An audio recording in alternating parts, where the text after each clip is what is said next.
নমস্কার। প্রথমে প্রণাম জানাই পিতা স্বর্গ পিতা ধর্ম পিতাই পরমং তব পিতরি পিতিমা পণ্যে প্রিয়ন্ত সর্বদেবতা। প্রণাম জানাই জননী জন্মভূমিশ্বর স্বর্গাদপি গড়িয়েছি। প্রণাম জানাই গুরু ব্রহ্মা গুরু বিষ্ণু গুরুদেব মহেশ্বর গুরুদেব পরম ব্রহ্ম তৎময় শ্রী গুরবে নম।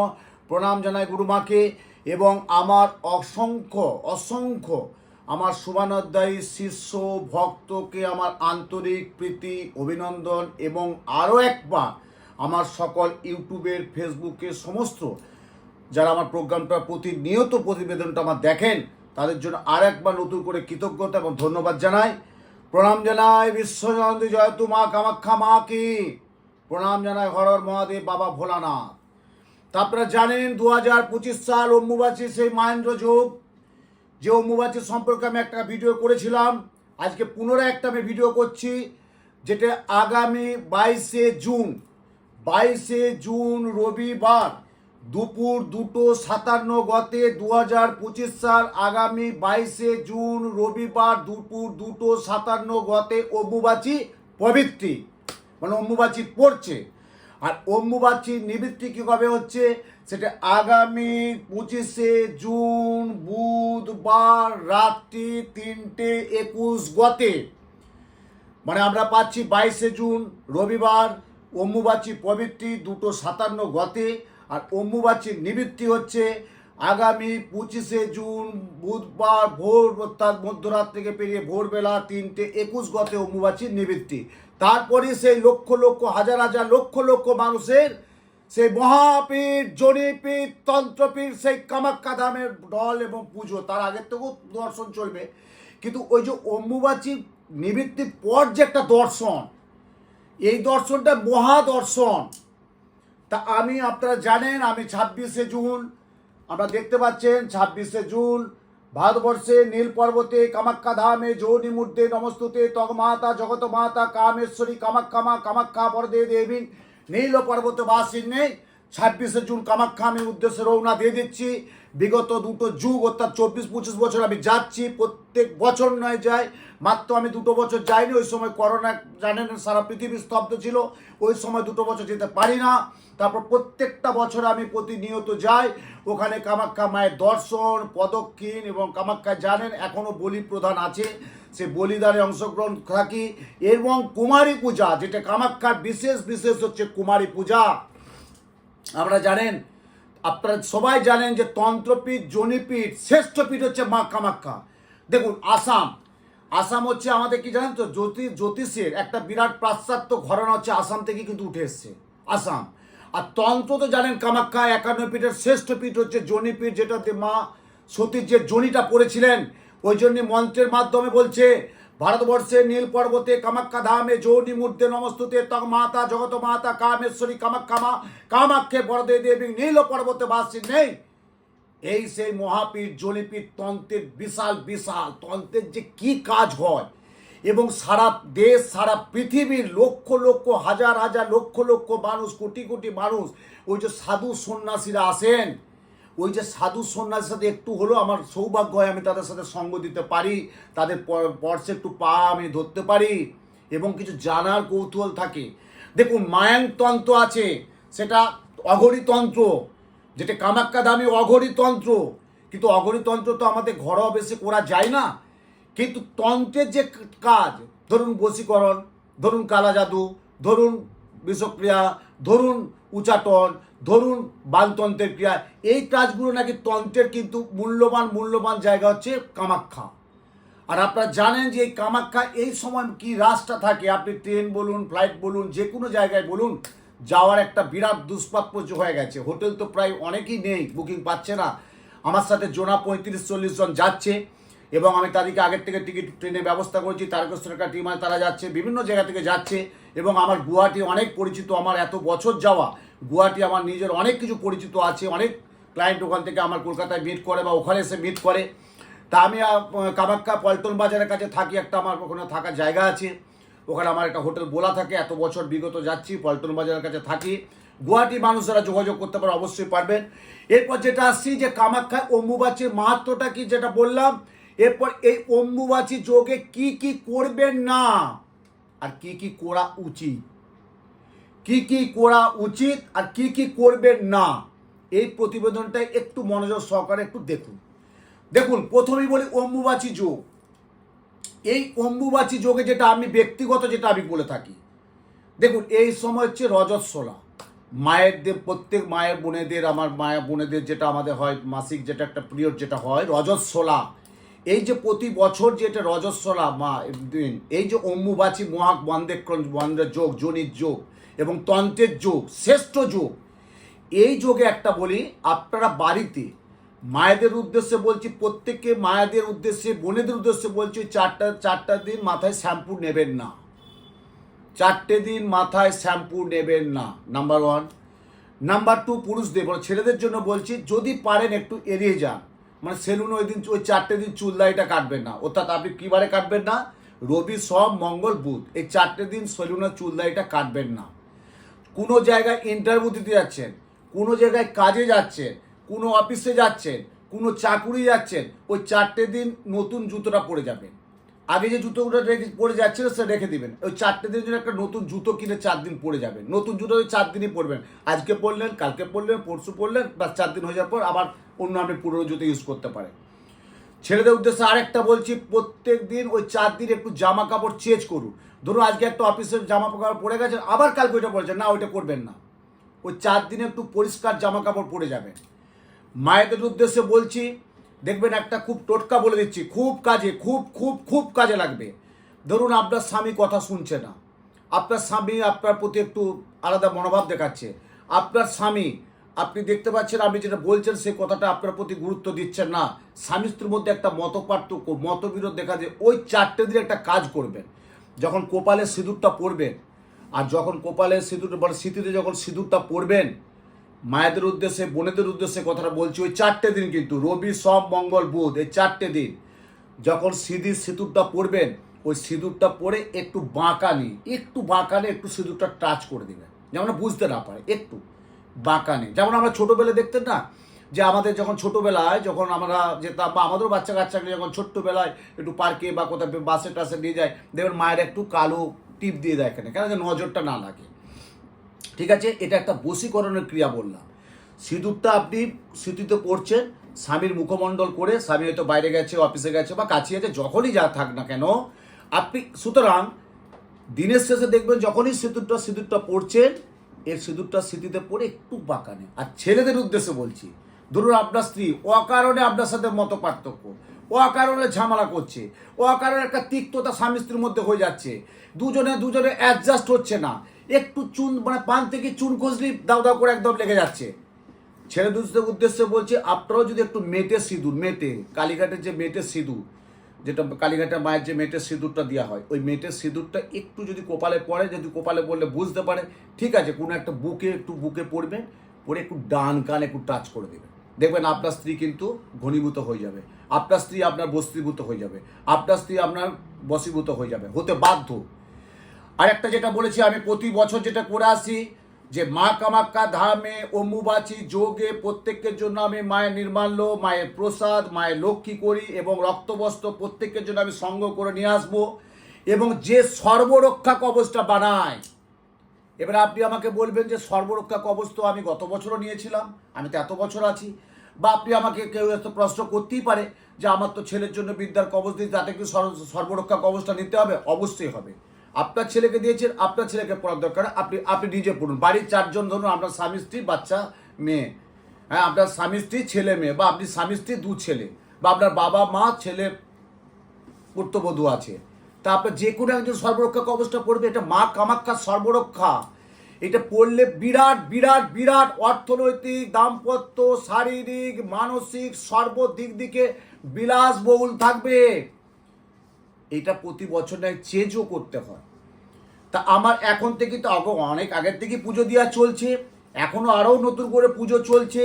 দয়া করে বলছি, আমার কাছে অনেক অভিযোগ এসছে যে শাস্ত্রীজি বা গুরুজি বা দাদা বা কেউ বলে বাবা আপনার চেম্বারে গিয়েছিলাম, প্রচুর ভিড় দেখলাম, চলে এলাম, পুজোটা দিতে পারলাম না। না, দুঃখ করবেন না, আমার 2 জন অ্যাসিস্ট্যান্ট থাকে, তাদের কাছে ডায়েরি থাকে, পেন থাকে, আপনারা পুজো নাম গোত্রটা দিয়ে অবশ্যই চলে যাবেন।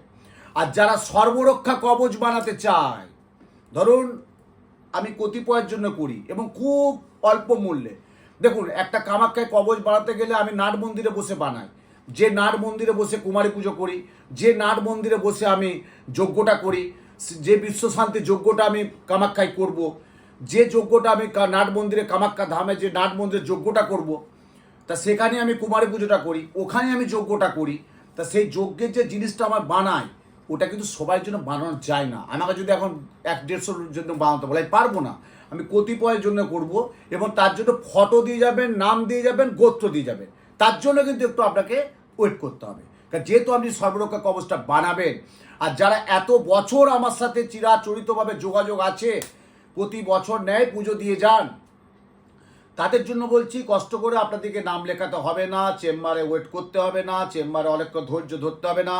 আমার যে দুজন অ্যাসিস্ট্যান্ট থাকে তাদের কাছে যাবেন, যে ভাই আমি যাচ্ছি, বাবা যাচ্ছেন বা শাস্ত্রী যাচ্ছেন, গুরুজি যাচ্ছেন, দাদা যাচ্ছেন, যাই হোক, আপনি এই পুজোটা দিয়ে নিন।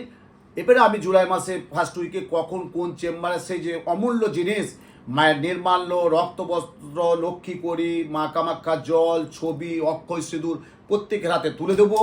কিন্তু আপনাদের জানতে হবে যে কামাখ্যা এই অম্বুবাচীর মাহাত্ম্যটা আমি বললাম, কি কি করবেন, কি কি করবেন না। আর একটা বলে দিচ্ছি, যারা বাড়ি গাড়ি ইত্যাদি বলে গাড়ি কিনতে চান, কথা বলুন, কিন্তু গাড়ি 4 দিন তো ওই দিন না আনাটাই আমার মতে ভালো, বলবো না আনাটাই ভালো, কথা বলে রাখুন। ওই 4 দিন ডেলিভারিতে গাড়িটা নেবেন না, হয়ে গেল। আর একটা যারা ওই কাঠ মানে ইট বালির কাজ করে, যারা রাজমিস্ত্রি যারা কাজ দিয়ে করেন, বাড়ি তৈরি করছেন বা ছাদ ঢালাই করবেন, আমার কাছে আজকে একজন এসে বলছে যে শাস্ত্রীজি আমি একটা ছাদ ঢালাই করবো, বললাম 23 তারিখে মনে করছি সোমবার, না করবে না, বলছে ঠিক আছে, ওকে ঠিক আছে, 4 দিন পর করবো। এবং যারা দেখাশোনা, ধরুন আপনার ছেলের বিয়ে দিবেন বা মেয়ের বিয়ে দিবেন, কথাবার্তা একটু ওই 4 দিনটা না কথাবার্তাটা বলাই কিন্তু ভালো, এই 4 দিনটা না কথাবার্তা বলাই ভালো থাকবে। 4 দিনের পর করুন না, তারপর তো সারা মাস সারা বছরই তো থাকছে রে বাবা, 4টে দিন তো। এই যে 4টে দিন আমি বললাম যে সেলুনে না যাওয়াটাই ভালো, প্রত্যেক মায়েদের উদ্দেশ্যে বললাম 4 দিন ওই যদি শ্যাম্পুটা না করেন এবং 4 দিন যদি একটু কাছাকাছি মানে সার্ফ জাতীয়, সার্ফে আছে না, সার্ফে জাতীয় কিছু কাছাকাছি, যদি বেশি না কাছাকাছি করাটা একটু ভালো, একটু হালকা করে কাচবেন ঠিক আছে, বেশি কাচবেন না। ছেলেদের জন্য বললাম যখন 4 দিন কোথাও শুভ কাজে যাবেন, অফিস যাচ্ছেন, ব্যবসা যাচ্ছেন, একটু জামাটা চেঞ্জ করুন, জুতোটা 4 দিন ওই 4 দিনই পরে যাবেন, অন্য আবার তারপর থেকে আপনি পরবেন। এবং বাড়িতে যে দেবী মূর্তি আছেন, বারে বারে বলছি, ওই দেবী মূর্তিতে লাল কাপড় দিয়ে একটু ঢাকা দিয়ে দিবেন। বাইরে থেকে আপনি ধূপ বাতাসা মিষ্টি ফুল পুজো সব দিন, শিব থাকবে, নারায়ণ থাকবে, গোপাল থাকবে, কৃষ্ণ থাকবে, সব থাকবে, বজরংবলী থাকবে, সব থাকবে। কিন্তু দেবী মূর্তি যাদের আছে তাদেরকে বলবো একটু বাড়িতে, যারা বাড়িতে মন্দিরে দেবী মূর্তি, একটু লাল কাপড় চেলি দিয়ে ওটা একটু আচ্ছাদন করে দেবেন মাত্র 4 দিনের জন্য। অর্থাৎ 22শে জুন রবিবার দুপুর 2:57 গতে হইতে অর্থাৎ 25শে জুন বুধবার রাত্রি 3:21 পর্যন্ত একটু দেবীর মূর্তিকে একটু লাল কাপড় দিয়ে আড়াল করে দেবেন। বাইরে থেকে ধূপ দ্বীপ প্রসাদ ইত্যাদি আপনার দেবেন। এবং আর একটা বিশেষ টোটকা দিচ্ছি, যে টোটকাটা আপনাদের বিশাল বিশাল মূল্যবান, সারা বছর অর্থনৈতিক লক্ষপতি কোটিপতি হওয়ার যোগ থাকবে মা কামাখ্যার আশীর্বাদে। ওই 4 দিন যখন আপনি ওই লাল চেলিটা ঢাকা দিয়ে রাখছেন, মানে একটু দেবীকে আবরণ করে রাখছেন, ওই 4 দিনের পর ওই একটু কাঁচি করে বা একটু ব্লেডে করে যাই হোক, ওই লাল চেলি কাপড়টা একটু কাটবেন, কেটে 1 টাকার কয়েন, একটা মাত্র 1 টাকার কয়েন, একটু লাল সুতো দিয়ে ওই লাল চেলির মধ্যে বাঁধবেন।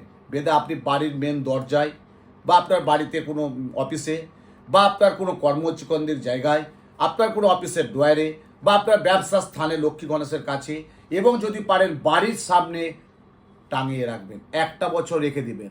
ওই যে মা কামাখ্যার আপনার যে বাড়িতে যে লাল চেলি কাপড় দিয়ে যেটা আমি আচ্ছাদন করে রাখলেন, ওই আচ্ছাদনের কাপড় থেকে এক টুকরো কেটে 1 টাকার কয়েন একটু লাল চেলি কাপড়ে রেখে আপনি বাড়িতে রেখে দেবেন। দেখবেন সারা বছর আপনার অর্থনৈতিক বিরাজ করবে, অর্থনৈতিক খুব ভালো জায়গায় থাকবে, অর্থনৈতিকটা আপনি অতটা কষ্ট পাবেন না। তারপর আমি কামাখ্যা থেকে এসে প্রত্যেকের জন্য আমি নির্মাল্য, রক্তবস্ত্র, মা কামাখ্যার জল, মা কামাখ্যার ছবি, প্রত্যেককে প্রসাদ আমি হাতে তুলে দেবো। তার জন্য এখনও বলছি হাতে সময় আছে। আমি যে চেম্বারগুলো বসে, আপনারা জানেন যে আমি 7 দিনে 17 চেম্বার করি না, এটা আমার পক্ষে সম্ভব না, কেন আমি জ্যোতিষ তন্ত্র নিয়েই থাকি, এটা আমার পেশা, এটা আমার নেশা, এর বাদ দিয়ে আমার কোনো জগৎ নেই। তা সে কারণে আমার যে গুটি কয়েক চেম্বার আছে, সেই চেম্বারের মধ্যে আপনারা অতি অবশ্যই আগামী 25 তারিখ পর্যন্ত আপনারা পুজোটা দিতে পারেন। কেন আমি যাচ্ছি 26 তারিখে অম্বুবাচী নিবৃত্তি যোগে 26শে জুন। তা 26শে জুন যাচ্ছি, 27শে 28 29 আমার প্রচুর কাজ চলবে। আমার সাথে বললাম 30-35 জন 40 জন যাচ্ছে, তাদের প্রত্যেককে মহাযজ্ঞ, পূজা, হোম যজ্ঞ, কুমারী পূজা সব আয়োজন করেছি। আমি এত বছর যাচ্ছি। আমার কামাখ্যা ধামে যে ওখানে আছেন, আমার যে বিখ্যাত মানুষ ছিলেন, প্রাক্তন সভাপতি, উনি মারা গেছেন, গত হয়েছেন, কিন্তু ওনার স্ত্রী, ওনার মেয়ে আছে, সমস্ত আমাকে দেখভাল করেন এবং পুজো টুজোর কী পদ্ধতি সেটা উনি সব বলে দেন। এবং যে কামাখ্যায় যে সাধু সন্ন্যাসী যে সমাগম, এই যে কামাখ্যা থেকে আমি রুদ্রাক্ষ নিয়ে আসি, কেন? কামাখ্যা নেপাল, ওটা আসাম আর নেপালের রুদ্রাক্ষ কিন্তু সেরা। ওই যে এই সময় যে রুদ্রাক্ষটা পান, এই যে রুদ্রাক্ষটা আমি নিয়ে আসি, প্রত্যেককে দিয়ে দিই, যাই হোক, একমুখী, দুমুখী, তিনমুখী, চারমুখী, যাই হোক, ওই যে রুদ্রাক্ষ ফলটা আমি প্রত্যেককে দিয়ে দিই। শিবের মহাদেব রুদ্রাক্ষ পড়লে বিরাট অসাধারণ কাজ। তা সেই রুদ্রাক্ষটা এই সময় আমি তুলে আনি। তারপর আমার সৌভাগ্য হয় যে এত হাজার হাজার লক্ষ লক্ষ মানুষ যে এই সাধু সন্ন্যাসীরা আসেন, তাদের পাদপদে একটু স্পর্শ করতে পারি। আগ্রা বলে একটা জায়গা আছে, আগ্রাতে একটু যেতে পারি, সেখানে একটু সঙ্গ দিতে পারি। এটা কজন পারি? এটা কজনের পক্ষে সম্ভব? দেখুন, আপনারা হয়তো কারো ব্যবসা, কারো চাকুরি, কারো অর্থ, কারো শারীরিক, কারো মানসিক হয়তো যে উঠতে পারছেন না, সময় পাচ্ছেন না। ঠিক আছে, চিকিৎসা আছে, আমি তো যাচ্ছি। আপনারা সোশ্যাল মিডিয়ার প্রোগ্রাম দেখছেন, অনেকেই দেখেন, তা আমার প্রোগ্রামটা দেখছেন যে উত্তম শাস্ত্রী যাচ্ছেন এই তারিখে এই সময়। তার আগে আপনারা একটু নাম গোত্র পুজোটা দিয়ে যাবেন। আর যাদের জন্য বললাম সর্বরক্ষা, যেটা আমি একটা বিশাল বিশাল প্রতি বছর করে নিয়ে আসি, যে সর্বরক্ষা কবচটা আমি প্রত্যেকের হাতে তুলে দিয়ে এবং নিয়মটা বলে দিই কীভাবে পড়বেন, কি কি করতে হয়, এই সর্বরক্ষা কবচ পড়লে কি পেতে পারেন এবং সর্বরক্ষা কবচ পড়ার পর আপনি কতটা সাফল্য হতে পারেন, টোটাল আমি সমস্ত বিস্তারিত আলোচনা চেম্বারে বসে করে দিই। তার জন্য আপনারা একটু নিচে ফোন নাম্বার যাচ্ছেন, যোগাযোগ করে ফোনটা করে যোগাযোগ করে নেবেন। আর একটা যেটা আমি বলি যে এই অম্বুবাচী যোগে কি কি করবেন, কি কি করবেন না, সেটা আপনারা নিশ্চয়ই প্রতিবেদনের মাধ্যমে, আমার প্রোগ্রামের মাধ্যমে আপনারা বুঝতে পারলেন। এই জিনিসগুলো করবেন, এগুলো করবেন না। আর বাড়িতে যখন পুজো করবেন অবশ্যই কিন্তু একটু ঢাকাটা দেবেন দেবী মূর্তিতে। তারপর আপনি দূর থেকে পুজো ধূপ ইত্যাদি দিতেই পারেন। প্রত্যেকেই ভালো থাকুন, সুন্দর থাকুন, সুস্থ থাকুন। আমি মা কামাখ্যার কাছে যাচ্ছি সকল শিষ্য ভক্ত শুভানয়দের মঙ্গল কামনার্থের জন্য। যেটা কামাখ্যা ধামে ভারতবর্ষে নীল পর্বতে কামাখ্যা ধামে যৌনি মূর্তে নমস্তুতে তক মাতা জগত মাতা কামেশ্বরী কামাখ্যা মা কামাখ্যা বরদে দেবী নীল পর্বত বাসীর নেই। সর্বশত্রুর জন্য সর্বশত্রু নিপাত যাক, সর্বশত্রু ধ্বংস হোক, সর্বশত্রু বিনাশ হোক, তার জন্য মহা বগলামুখী কবচ, বিবাহের জন্য প্রজাপতি কবচ, শারীরিকের জন্য মহামৃত্যুঞ্জয় কবচ, বিদ্যার জন্য মহানীল সরস্বতী কবচ, ব্যবসার জন্য ধনদা ভাগ্যলক্ষ্মী কবচ। একজন একজনকে ভালোবাসতো, ভালোবাসাটা বিচ্ছেদ হয়ে গেছে, যে কোনো কারণে সম্পর্কটা নষ্ট হয়ে গেছে, তার জন্য একটা বিশেষ ক্রিয়া। এবং বাস্তু দোষ, যাদের সাড়ে সাতি, কালসর্প, মাঙ্গলিক, ভৌম দোষ, আঙ্গারা দোষ, গ্রহণ দোষ, দারিদ্র যোগ, বীজ যোগ, এই যে গ্রহ জ্যোতিষশাস্ত্রের যে দোষগুলো আছে, সেই দোষগুলো খণ্ডন করার মুখ্য সময় হচ্ছে এই অম্বুবাচী কামাখ্যা ধাম। ওই জন্য বিশাল বিশাল বিশাল বিশাল বিশেষ বিশেষ বিশেষ কাজ এই কামাখ্যা ধামে। তা প্রত্যেকের জন্য আমি মায়ের কাছে আরও একবার আমি প্রার্থনা করছি, আপনারা ভালো থাকুন, সুস্থ থাকুন, সুন্দর থাকুন।